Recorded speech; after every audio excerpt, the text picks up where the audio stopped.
Good morning, dear student of class 12th. Today we are going to start your new chapter, inverse trigonometric function.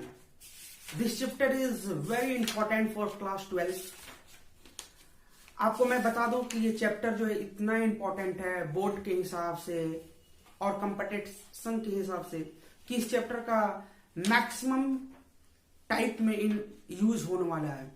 तो ये बोला जा सकता है कि क्लास 12 का एक ट्रिगोनोमेट्रिक से मात्र एक सिंगल चैप्टर है और वो है इनवर्स ट्रिगोनोमेट्रिक फंक्शन। ये इनवर्स ट्रिगोनोमेट्रिक फंक्शन से आपको 12 के एग्जाम में आपको 5 मार्क्स रहता है। 1 क्वेश्चन जो होगा वो 1 मार्क्स का होगा और 1 क्वेश्चन जो होगा वो 4 मार्क्स में होगा और ये फिक्स्ड है, इस चैप्टर से रहेगा ही रहेगा। कंपटीशन के ऊपर बात करोगे तो कंपटीशन में भी जो होता है इस चैप्टर से आपको रहेगा ही रहेगा। तो सबसे पहले आप मेरे साथ बेसिक फंडा लेंगे और उसके बाद धीरे धीरे धीरे धीरे आप कंपटीशन की ओर भी मूव कर पाएंगे। ठीक है, तो सबसे पहले हम लोग इनवर्स ट्रिगोनोमेट्रिक फंक्शन में समझते हैं। ट्रिगोनोमेट्रिक फंक्शन जो आप जानते हो, क्या जानते हो? हम लोग जानते हैं sine theta, cos theta, tan theta, cot theta, sec theta and cosec theta are called trigonometric function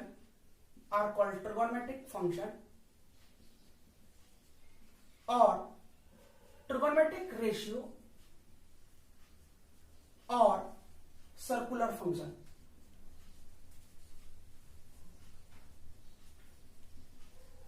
dear student, आप क्लास 10 से ही बात को समझते आ रहे हो कि हमारे पास sine theta, cos theta, tan theta, cot theta, sec theta and cosec theta को हम लोग ट्रिगोनोमेट्रिक फंक्शन, ट्रिगोनोमेट्रिक रेशियो या सर्कुलर फंक्शन कहते हैं।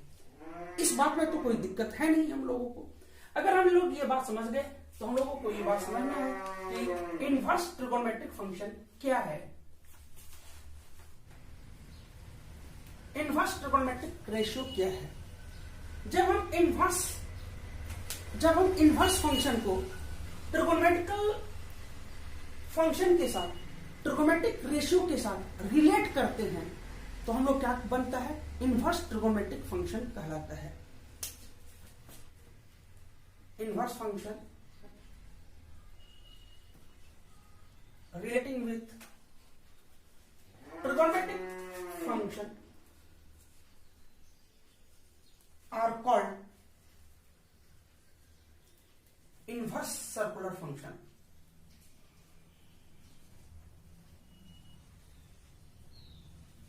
जब हम इनवर्स फंक्शन को रिलेट करते हैं ट्रिगोनोमेट्रिक फंक्शन के साथ तो हमारा वो क्या कहलाता है? इनवर्स सर्कुलर फंक्शन कहलाता है। Sine theta is x. हमने बोला कि साइन थीटा का वैल्यू अगर एक्स है, imply that theta is equal to sine inverse x. हम लोग क्या बोल रहे हैं? अगर साइन थीटा का वैल्यू एक्स है तो थीटा का जो वैल्यू होगा वो साइन इनवर्स एक्स होगा। ये सिंबल है, ये कैसे पढ़ रहे ये समझना है। Again, if sine inverse x is equal to theta imply that sine theta is x. ये बहुत ही फंडामेंटल डेफिनेशन लेकर हम लोग चल रहे हैं जो आपको समझना है। हमने बोला कि अगर साइन थीटा का वैल्यू अगर एक्स होगा देन थीटा का वैल्यू साइन इनवर्स एक्स होगा, या फिर अगर साइन इनवर्स एक्स का वैल्यू थीटा है इसका मतलब है कि साइन थीटा का वैल्यू भी एक्स होगा।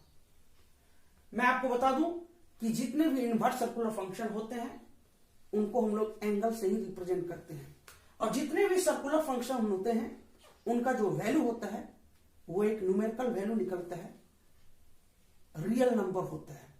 सभी ट्रिगोनोमेट्रिक फंक्शन का जो वैल्यू होता है वो क्या होता है? रियल नंबर होता है।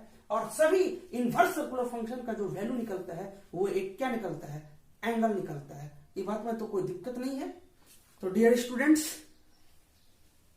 अब हम लोग जब सिंबल नोटेशन की ओर पहुंच रहे हैं, जरा देखते हैं क्या है। The symbol of sine inverse x the symbol of sine inverse x. अगर हम लोग साइन इनवर्स एक्स बोलते हैं तो उसको कैसे लिखेंगे? लिखने का तरीका है, देखो आपको मैंने लिखा है साइन, मैंने साइन के ऊपर में -1 लिखा है, फिर एक्स लिखा है। ये -1 नहीं है, मैं अभी आगे चल के बताऊंगा। ये सिर्फ और सिर्फ नोटेशन है जिसको हम लोग क्या पढ़ रहे हैं, साइन इनवर्स एक्स। और या फिर small A R C, arc sine x. अगर स्मॉल आर्क साइन एक्स भी लिखा हुआ है तब भी आप इसको आर्क साइन एक्स नहीं पढ़ोगे, आप इसको क्या पढ़ोगे, साइन इनवर्स एक्स पढ़ोगे। क्लियर है? दस sine inverse x, cos inverse x, tan inverse x, cot inverse x, sec inverse x and cosec inverse x. These are called inverse circular function or inverse trigonometric function.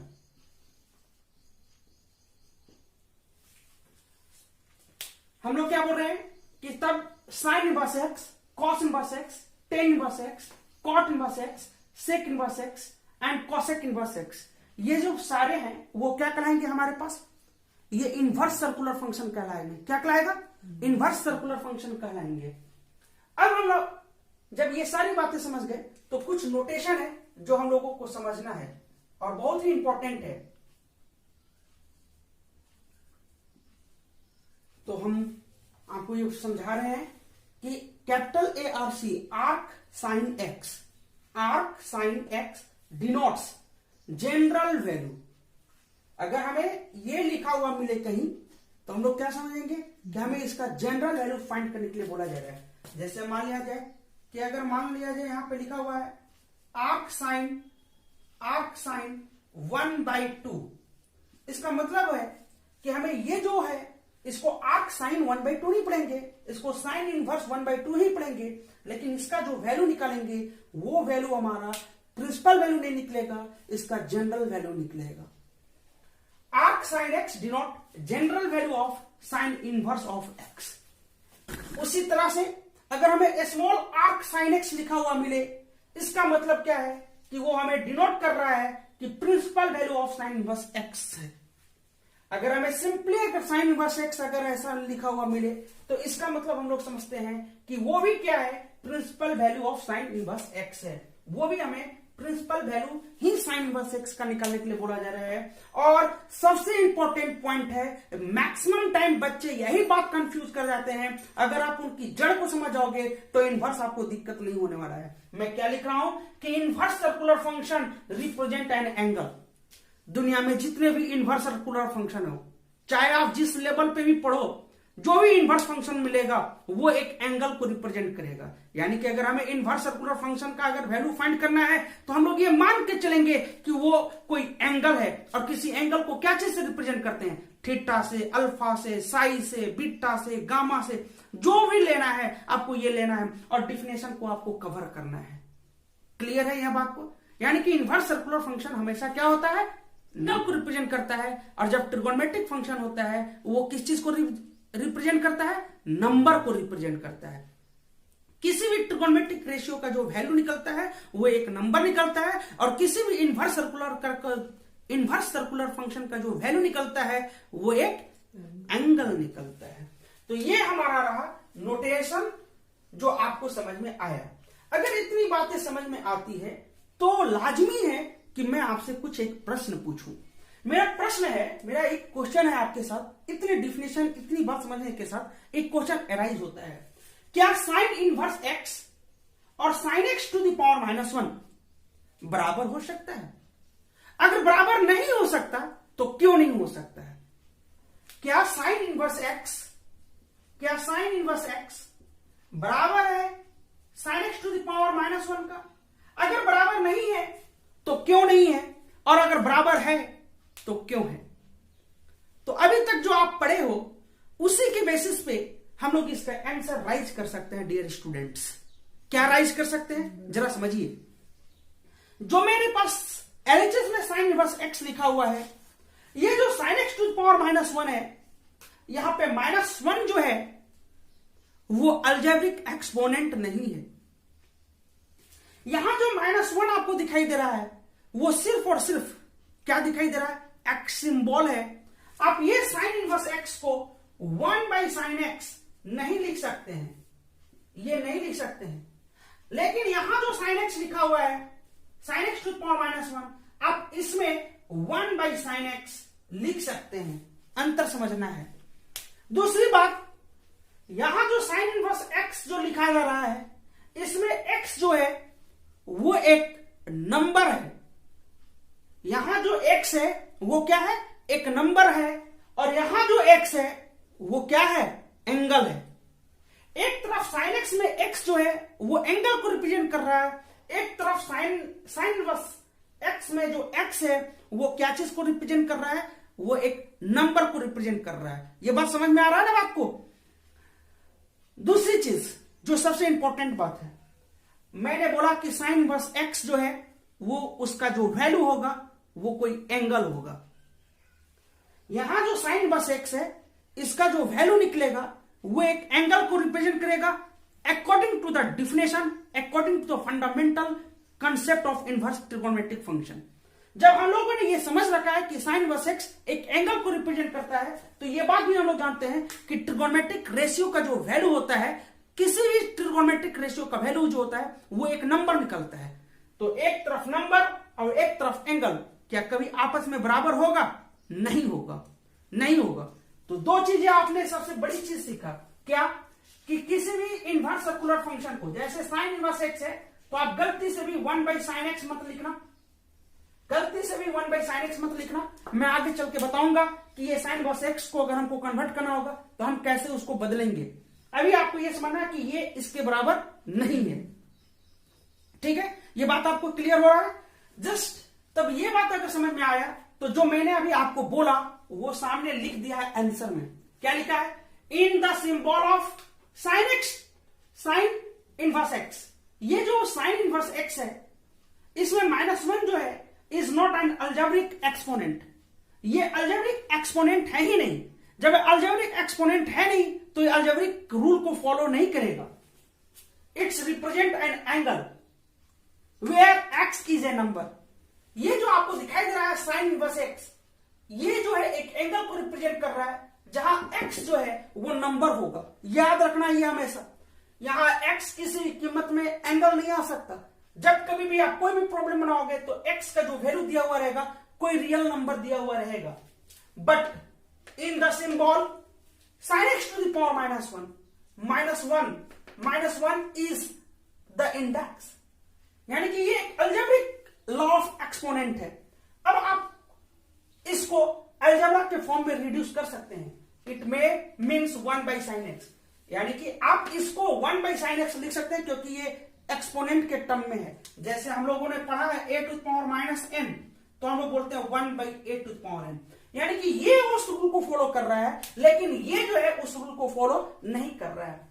इसका मतलब है कि हम लोग 1/sin x को cosec x बोल सकते हैं, विच इज अ रेशियो। ये रेशियो है and not an angle.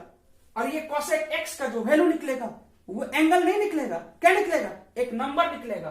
Where sine ratio is x, जो साइन का रेशियो निकलेगा x के साथ। It means sine x represent a number.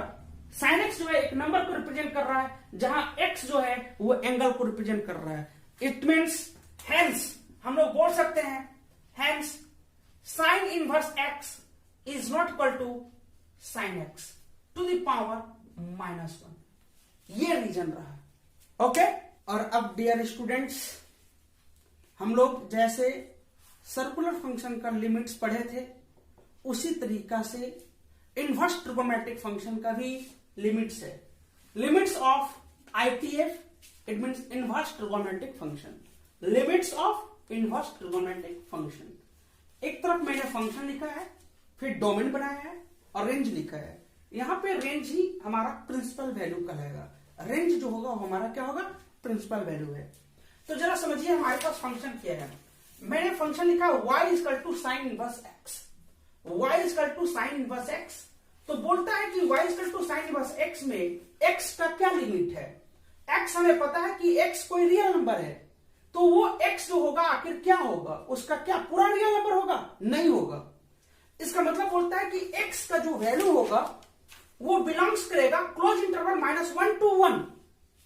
मैंने क्या बोला, क्लोज इंटरवल -1 to 1। इसका मतलब है, आप समझ रहे होंगे कि अगर x एलिमेंट है close interval a to b, इसको आप लोग पढ़े होंगे कि a लेस और इक्वल टू x लेस और इक्वल टू b है। मतलब x का जो वैल्यू होगा a और b के बीच में जितने भी रियल नंबर है सबको काउंट करना है, a और b को भी लेना है। इसका मतलब यह है कि अगर कभी किसी ने साइन इनवर्स 2 का वैल्यू बोलेगा निकालने के लिए, तो ये प्रॉब्लम ही गलत होगा, ये प्रॉब्लम ही गलत होगा, क्योंकि यहां पे साइन इनवर्स x का जो वैल्यू है, ये x जो है वो हमारे दिए हुए डोमेन के बीच में लाइज नहीं करता है। यानी कि साइन इनवर्स x का वैल्यू तब निकलेगा जब x जो है इसके बीच में डिफाइंड होगा। ये क्लियर आपको समझना है। यानी कि साइन इनवर्स x का वैल्यू आपको तभी निकालने के लिए कोई बोलेगा जब x का वैल्यू -1 और 1 के बीच में होगा। जब x का वैल्यू -1 और 1 के बीच में होगा तो y का जो वैल्यू निकलेगा साइन इनवर्स x के केस में, y क्या होगा, एक एंगल होगा। y क्या होगा, मेरा एंगल होगा, क्योंकि साइन इनवर्स x का वैल्यू एक एंगल होगा। तो y का वैल्यू किसके बीच में डिपेंड करेगा, y का वैल्यू क्लोज इंटरवल -π/2 to π/2 होगा। यानी कि साइन इनवर्स x का वैल्यू अगर -90 डिग्री और +90 डिग्री से बाहर अगर आ रहा होगा तो वो आपका सोल्यूशन अपने आप गलत हो गया। यानी कि साइन इनवर्स x का जो वैल्यू होगा वो जब भी कोई एंगल आएगा वो -π/2 और π/2 के ही बीच में आएगा। उसी तरीके से अगर y equal to cos inverse x है तो x का वैल्यू जो होगा क्लोज इंटरवल -1 to 1 होगा, जहां y का जो वैल्यू होगा यानी कि जो एंगल आएगा वो 0 डिग्री से लेकर पाई तक के बीच की वैल्यू होगा, क्लोज इंटरवल 0 to π। अगर y equal to tan inverse x है तो x equal to real number होगा। अब यहाँ पे बाउंडिंग नहीं है, tan के साथ कोई बाउंडिंग नहीं है। अगर tan इनवर्स x है तो x का वैल्यू जो कुछ भी देना होगा वो कोई भी रियल नंबर पुट कर सकता है, लेकिन tan इनवर्स x का जो वैल्यू निकलेगा वो एंगल होगा, वो ओपन इंटरवल में होगा।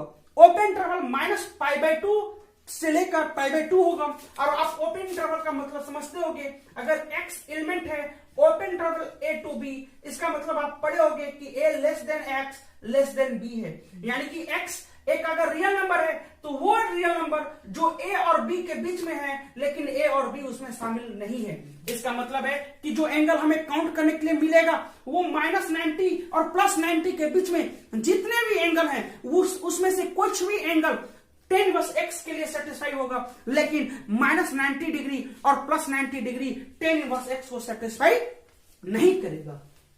जस्ट उसी प्रकार से अगर y equal to cot inverse x है तो x का जो वैल्यू होगा कोई भी रियल नंबर आएगा, x का वैल्यू जो होगा किसी भी रियल नंबर के लिए cot इनवर्स x का वैल्यू डिफाइंड होगा, लेकिन y का जो वैल्यू निकलेगा यानी कि cot इनवर्स x के लिए जो एंगल निकलेगा वो ओपन इंटरवल 0 to π होगा। ओपन इंटरवल 0 to π होगा, यानी कि 0 डिग्री और 180 डिग्री को छोड़कर उसके बीच में कुछ भी अगर एंगल आता है तो वो cot इनवर्स x का रेंज है, वो आंसर हो जाएगा। अगर हमारे पास y equal to sec inverse x है तो x का जो वैल्यू होना चाहिए, यानी कि sec इनवर्स x को डिफाइंड होने के लिए x का जो वैल्यू है वो कोई भी रियल नंबर एक्सेप्ट है, कोई भी रियल नंबर काउंट हो जाएगा, लेकिन क्लोज इंटरवल -1 और 1 को छोड़कर। यानी कि अगर हम लोग नंबर लाइन पे चले, अगर नंबर लाइन पे अगर हमारे पास ये -1 है और ये +1 है तो जरा समझना है, वो बोलता है कि ये नंबर को छोड़ना है, आपको इस नंबर को छोड़कर -1 और 1 के बीच में जितने भी नंबर हैं उनको छोड़ देना है। इसका मतलब हमें लेना है x less than -1 and x greater than 1। यानी कि sec इनवर्स x का जो वैल्यू होगा, sec इनवर्स x में x का जो वैल्यू होगा वो x लेस देन -1 होगा, -1 भी नहीं होगा, -1 से छोटा होगा और 1 से बड़ा वैल्यू होगा। कहां पे, sec इनवर्स x के x में। अगर x का वैल्यू अगर कहीं -1 और 1 के बीच में होगा या -1 और 1 भी होगा तो वह फंक्शन ही डिफाइंड नहीं होगा, तो उसका आप वैल्यू नहीं निकाल सकते हैं। उसी तरीका से हमारे पास जब उनका एंगल निकालने की बारी आएगा सेक इनवर्स एक्स में, तो एंगल जो होगा वो होगा open interval, sorry close interval 0 to pi, close interval 0 to पाई होगा, लेकिन 0 और पाई के बीच में 90 डिग्री भी होता है, लेकिन बोलता है कि 90 डिग्री एक्सेप्ट होगा। मैंने लिखा है -π/2, इसका मतलब 0 और 90 के बीच में जितना भी वैल्यू है सब काउंट होगा, लेकिन सिर्फ 90 डिग्री काउंट नहीं होगा। उसी तरीका से अगर y = cosec इनवर्स x है, तो x cosec इनवर्स x में x का जो वैल्यू होगा वो कोई रियल नंबर होगा, लेकिन ओपन इंटरवल -1 to 1 होगा। ओपन इंटरवल -1 to 1 होने का मतलब ये है कि यहां पे उसके लिए -1 और 1 डिफाइंड हो सकता है। -1 और 1 x का वैल्यू यहां पे हो सकता है, उसमें कोई हर्ज नहीं है, लेकिन -1 और 1 के बीच का कोई वैल्यू नहीं हो सकता। इसका मतलब है cosec इनवर्स x के लिए x लेस और equal to -1 and x greater और इक्वल टू 1 हो सकता है। यहां पे x का जो वैल्यू है, ये cosec इनवर्स x को डिफाइन करने के लिए x का वैल्यू x लेस और इक्वल टू -1 होगा, या फिर x ग्रेटर और इक्वल टू 1 होगा। सभी को बोर्ड पे देखना है, तभी जाकर समझ में आएगा। मैंने क्या बोला, y = cosec इनवर्स x है, तो cosec इनवर्स x को डिफाइन करने के लिए सबसे पहले x का वैल्यू को देखना होगा कि x का वैल्यू किसके बीच में लाइज करना चाहिए। तो x का वैल्यू कोई भी रियल नंबर होगा, कोई भी रियल नंबर होगा, लेकिन -1 और 1 के बीच का नंबर नहीं होगा। तो जब अगर ये x का वैल्यू इसके बीच में होगा, तो जो y आएगा, जो एंगल आएगा, वो एंगल किसके बीच में होगा, तो वो बोलता है कि -90 डिग्री क्लोज इंटरवल -π/2 से π/2 के बीच में कोई भी एंगल होगा, यानी कि -π/2 भी हो सकता है, +π/2 भी हो सकता है, इसके बीच का भी कोई भी एंगल हो सकता है। तो आप जानते होंगे 0 भी आता है, -a और +a के बीच में 0 भी आता है, तो क्या 0 सेटिस्फाई करेगा, तो बोलता है cosec इनवर्स x के लिए 0 डिग्री जो होगा वो सेटिस्फाई नहीं होगा। तो डियर स्टूडेंट, सबसे पहले आपको इनवर्स ट्रिगोनोमेट्रिक फंक्शन का कोई भी प्रॉब्लम बनाने के लिए ये फार्मूला जो है आपके ब्रेन में बैठा होना चाहिए, तभी जाकर आप उसका प्रॉब्लम अटेम्प्ट ले सकते हैं। तो हम लोग टाइप 1 देखते हैं। अगर हम लोगों के पास ये फार्मूला अगर ब्रेन में आ गया है, तो हमारे पास first type inverse trigonometric function का स्टार्ट होता है। जो आज हम लोगों ने पढ़ा है, सिर्फ उसी के मेथड से आपको इसको बनाना है। आपको स्मार्ट बनकर आपको दूसरा मेथड लगाकर अभी आप सॉल्व करोगे तो इनवर्स किसी भी कीमत में नहीं सीख पाओगे। मैंने आज जो पढ़ाया है सिर्फ और सिर्फ उसी मेथड को बनाना है, और जब एंड होने लगेगा तो जो मैं प्रॉब्लम आज बनाऊंगा वो प्रॉब्लम बनाने का तरीका आपका ऑटोमेटिक चेंज हो जाएगा। लेकिन सबसे पहले हम लोग क्या करेंगे, स्टेप बाय स्टेप बनाएंगे। तो मेरे पास टाइप 1 क्या है, problem based on range of values of different inverse trigonometric function. अलग अलग इनवर्स सर्कुलर फंक्शन के रेंज के वैल्यू निकालने के ऊपर हमारे पास कुछ प्रॉब्लम है। Rate the following tan inverse -1, tan inverse -1, cot inverse -1, sin inverse -√3/2। हमारे पास मैंने आपको सिखाने के लिए, डेफिनेशन को सिखाने के लिए 3 प्रॉब्लम रखा है। डियर स्टूडेंट्स, मैं अभी एक प्रॉब्लम आपको बना के दिखाऊंगा, सेकेंड और थर्ड प्रॉब्लम को मेरे से देखकर सीखना है, और इसके बाद का प्रॉब्लम मैं आपसे खुद बनवाऊंगा, यहां पे बनाऊंगा और आपसे बन के जाएगा। तो फर्स्ट प्रॉब्लम है हमारे पास tan इनवर्स x का वैल्यू निकालना है। आप बैठे बैठे सभी सज्जन ये बात को समझ रहे होंगे कि tan इनवर्स x का जो वैल्यू निकलेगा वो क्या निकलेगा, नंबर निकलेगा या एंगल निकलेगा, डिसाइड करना है। एंगल निकलेगा, क्योंकि हम लोगों ने पहले पढ़ लिया कि कोई भी इनवर्स ट्रिगोनोमेट्रिक फंक्शन का वैल्यू जो होता है वो एंगल होता है। तो हम लोगों ने मैथ में सबसे सरल उपाय है solution, let tan inverse -1 is equal to theta. हमने मान लिया कि इसका वैल्यू थीटा है जो एंगल को रिप्रेजेंट करता है। तो हम लोगों ने तो डिफिनेशन भी पढ़ा है, if sin inverse x is theta implied that sin theta is equal to x। तब तो अगर हम लोग इसमें डिफिनेशन लगा दें तब तो हम लोग ये बात बोलेंगे कि tan थीटा का वैल्यू -1 है। अब ये आपका ट्रिगो हो गया जो क्लास 11th में आप पढ़े हो। अब यहां पे tan थीटा का वैल्यू -1 आया, लेकिन अब डिग्री में बात नहीं करना है, टोटल बात आपको रेडियन में वैल्यू बताना है। tan थीटा का वैल्यू -1 है। अब आप बताइए, मैं आपसे पूछता हूं टेन में किसका वैल्यू 1 होता है? टेन में 45 डिग्री का वैल्यू 1 होता है। लेकिन आपको यह भी याद रखना चाहिए, ten minus theta that is minus tan theta. अब हमें -1 का वैल्यू याद करना है। हमें -1, आप बोलोगे सर यहां तो -1 है, तो आप तो कहोगे 10 में किसका वैल्यू हमको लेना चाहिए? तो 10 45 डिग्री भी होता है, 10 -45 डिग्री होगा, और एक 10 135 डिग्री भी होगा। तो क्या 3π/4 हमें लेना चाहिए? तो नहीं लेना चाहिए। क्यों? क्योंकि tan इनवर्स x के लिए जो वैल्यू निकलना चाहिए एंगल, तो वो हमें -π/2 और π/2 के ही बीच में लाइज करना चाहिए। 90 डिग्री से ज्यादा होगा ही नहीं होगा। यानी कि ये तो तय है कि -1 का वैल्यू 90 डिग्री से ऊपर सोचना नहीं है। यानी कि आपको इसके बीच में अगर सोचना होगा तो 10 माइनस थीटा तो -10 थीटा होता है। इसका मतलब है कि हम लोग इसको 10 -π/4 अगर बोल दें, -1 को 10 -π/4 बोले तो वो वैल्यू -1 के ही बराबर होगा, क्योंकि 10 -π/4 इक्वल टू -10π/4 और 1045 का वैल्यू 1 होता है, दैट इज -1 हो जाएगा। यानी कि हम -1 की जगह पे 10 -π/4 बोल सकते हैं। और अब इस तरीका से थीटा का जो वैल्यू होगा वो -π/4 होगा। अब आप बताइए कि जो थीटा का वैल्यू -π/4 आया है, क्या tan इनवर्स x का आप वैल्यू निकाल रहे थे, तो tan इनवर्स 1 का वैल्यू जो होगा, -1 का वैल्यू -π/2 और π/2 के बीच में लाइज करना चाहिए। क्या -π/4 इसके बीच में लाइज करता है या नहीं करता है? आपका जवाब होगा लाइज करता है। इसका मतलब आप आंख बंद करके बोलो कि ये मेरा आंसर सही है। उम्मीद है आपको समझ में आ रहा होगा। यानी कि tan inverse -1 is equal to -π/4। Dear students, मैं इसी तरीका से मैं आपसे प्रॉब्लम बना रहा हूं, और आपका प्रॉब्लम बनाने के लिए सिर्फ और सिर्फ मैं ये उद्देश्य कर रहा हूं क्योंकि मैं ढेर सारा प्रॉब्लम अभी आपको देने वाला हूं, आपको बनाना पड़ेगा। मैं सेकेंड प्रॉब्लम फिर से मेरे पास है क्या? cot inverse -1। इसका मतलब है let cot inverse -1 is equal to theta, implied that cot theta is equal to x according to the definition. हम लोग डिफिनेशन के अकॉर्डिंग अभी हम सिर्फ और सिर्फ डिफिनेशन पकड़े हैं, स्टेप बाय स्टेप चल रहे हैं। cot inverse -1 is equal to theta implied that cot theta is equal to -1, cot theta is equal to -1। हमें पता होना चाहिए cot का जो वैल्यू है वो हमारा 0 और पाई के बीच में आना चाहिए। आप हमें बताइए कि 0 और पाई के बीच में आना चाहिए। सबसे पहले तो हम लोग ये सोचे कि सेकेंड क्वाड्रेंट से पहले फर्स्ट क्वाड्रेंट में इसका वैल्यू सोचो।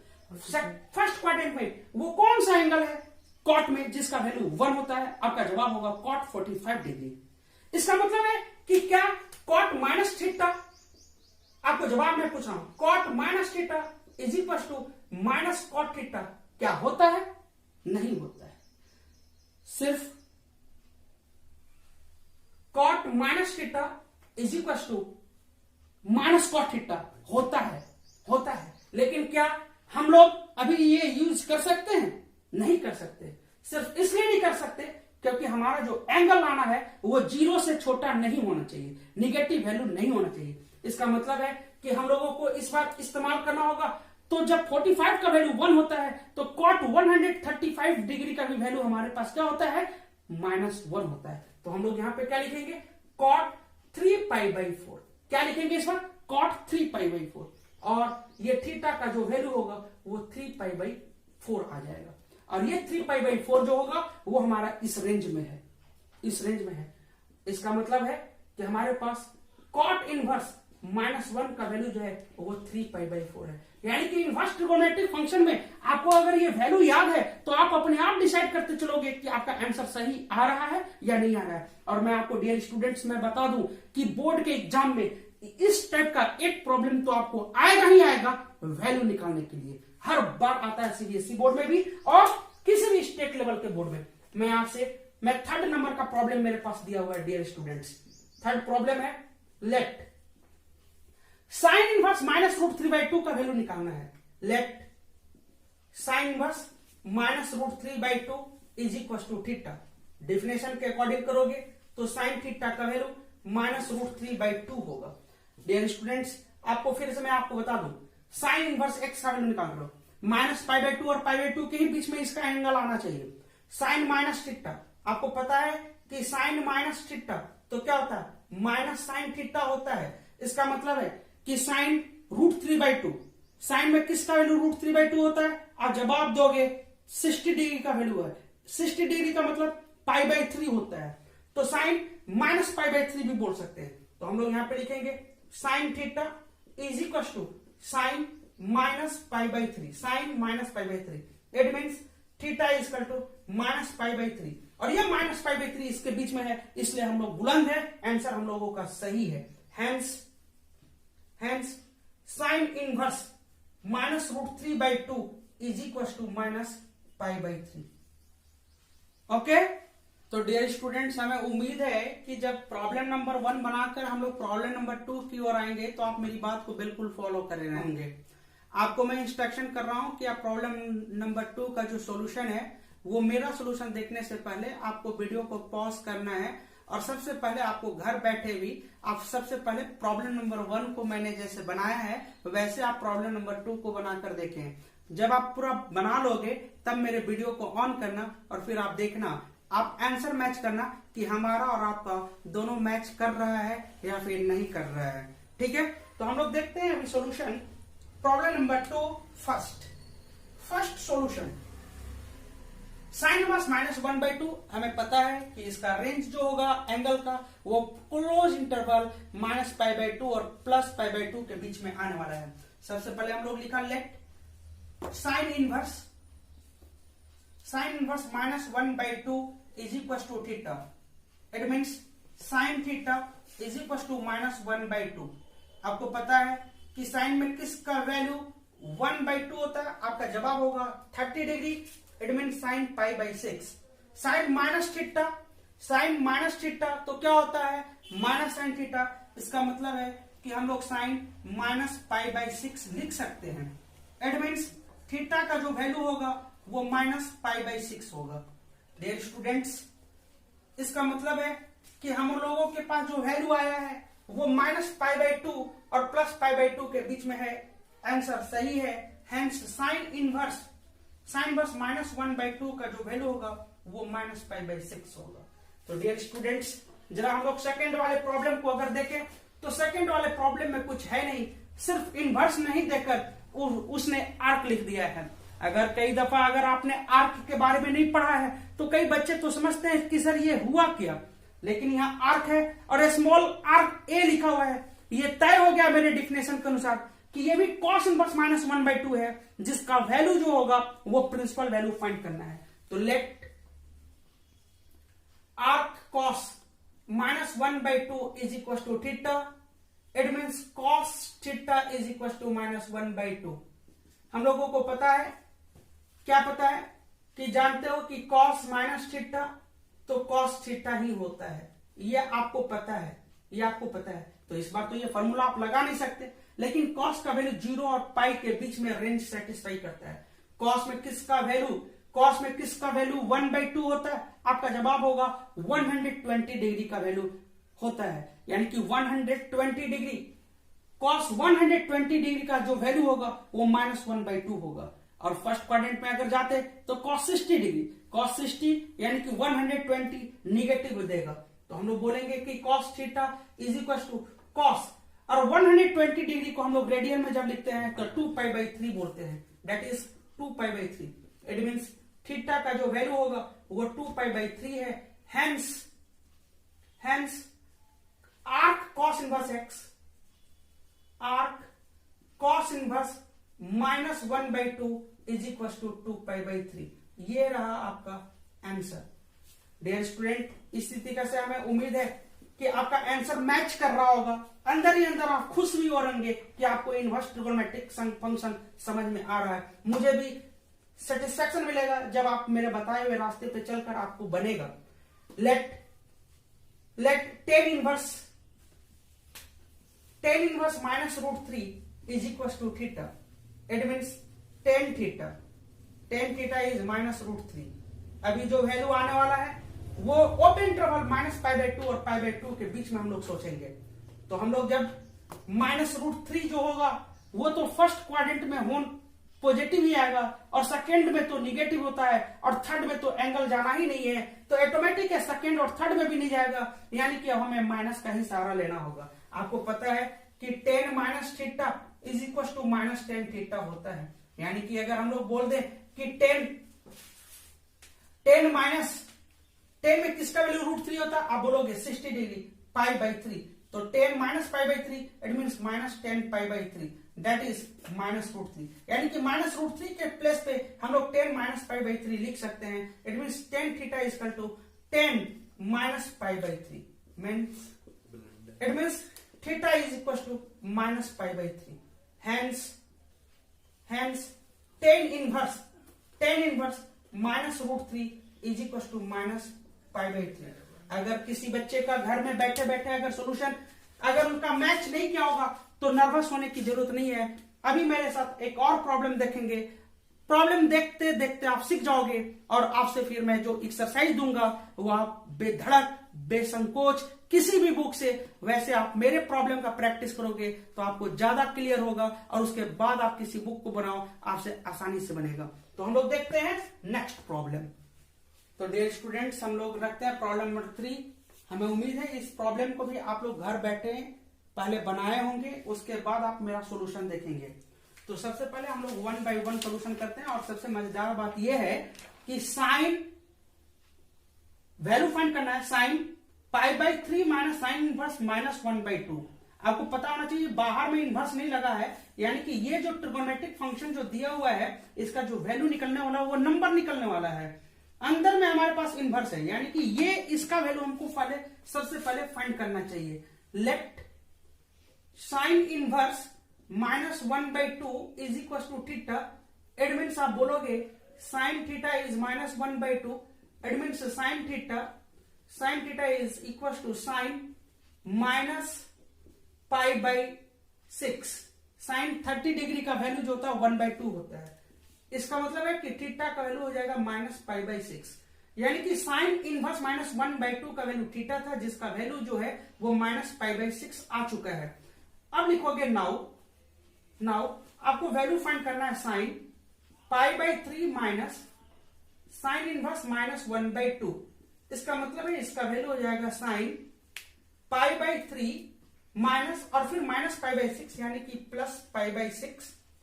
अब आप ऐड कर दो तो वैल्यू हो जाएगा π/2, और साइन 90 का वैल्यू होता है क्या, बोलो 1, यानी कि हमारे पास ये आंसर आ गया, इसका जो वैल्यू होगा वो होगा 1। इसी तरह से डियर स्टूडेंट्स आप सेकेंड प्रॉब्लम को देख लो।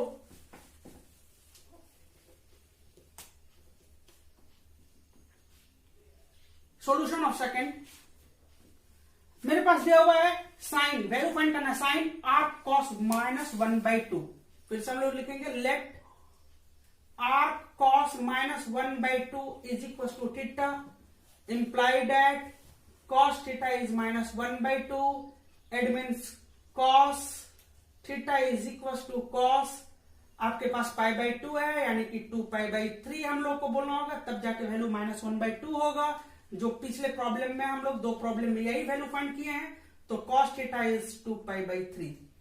इट मीन्स डियर स्टूडेंट्स मेरे पास थीटा का वैल्यू आया, यानी कि आर्क कॉस इनवर्स और आर्क कॉस माइनस 1/2 का वैल्यू 2π/3 आया है।